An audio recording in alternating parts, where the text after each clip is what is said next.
Author by Rajiv Ape. Illustrator by Rajiv Ape.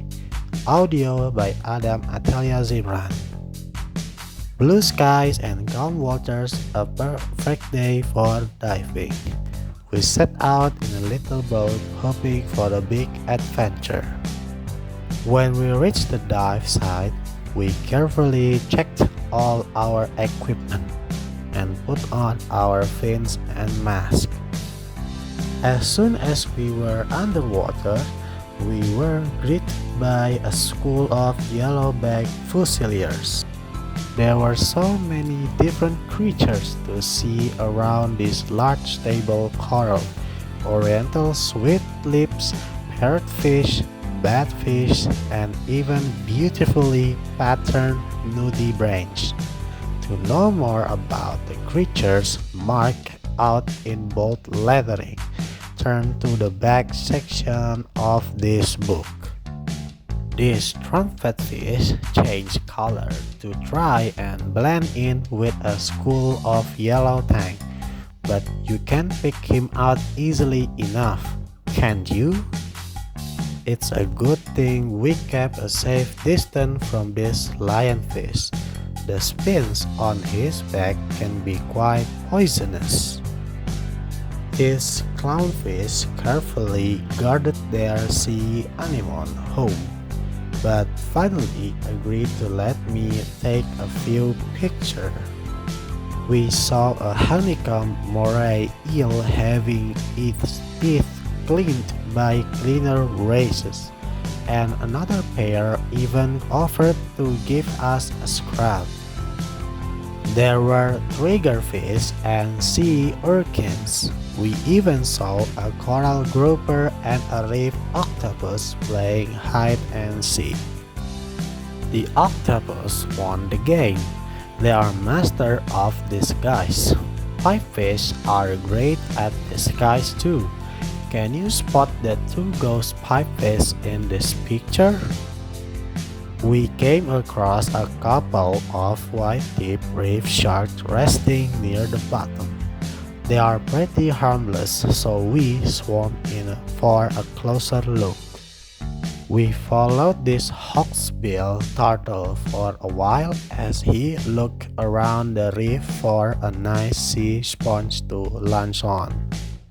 As we made our way back to the boat, we were thrilled to see a manta ray flying through the water with two remora fish in tow.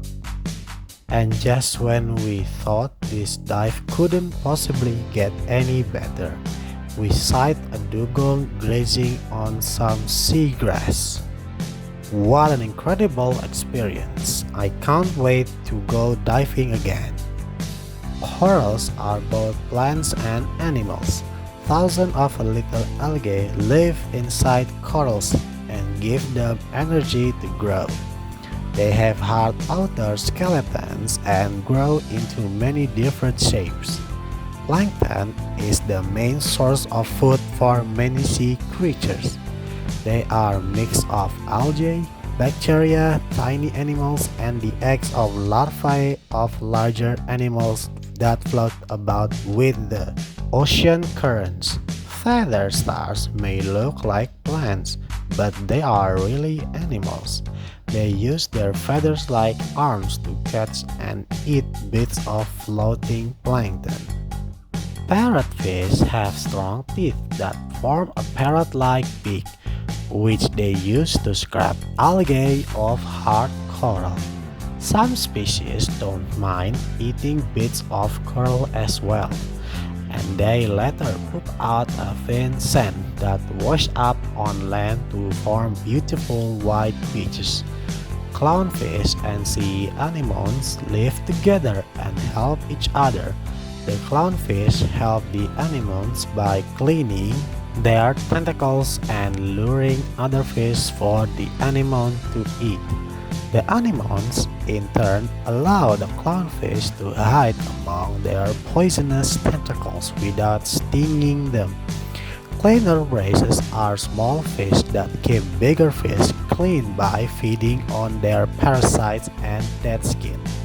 The bigger fish recognize the race by the color and the dance-like way they move. A reef octopus can hide by changing its color and texture.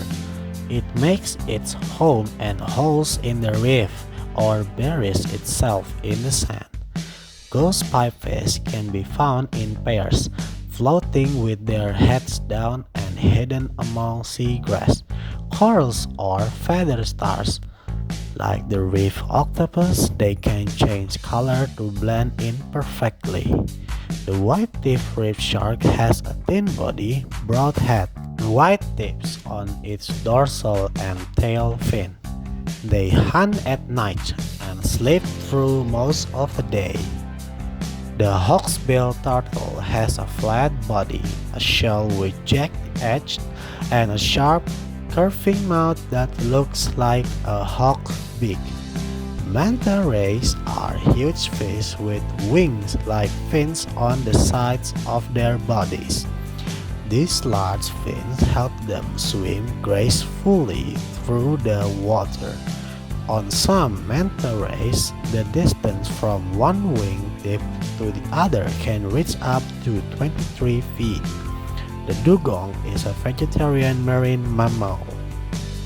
Its favorite food is seagrass, which it is able to graze on with its specially shaped snout. Dugongs are also called sea cows. So that's the end of the story.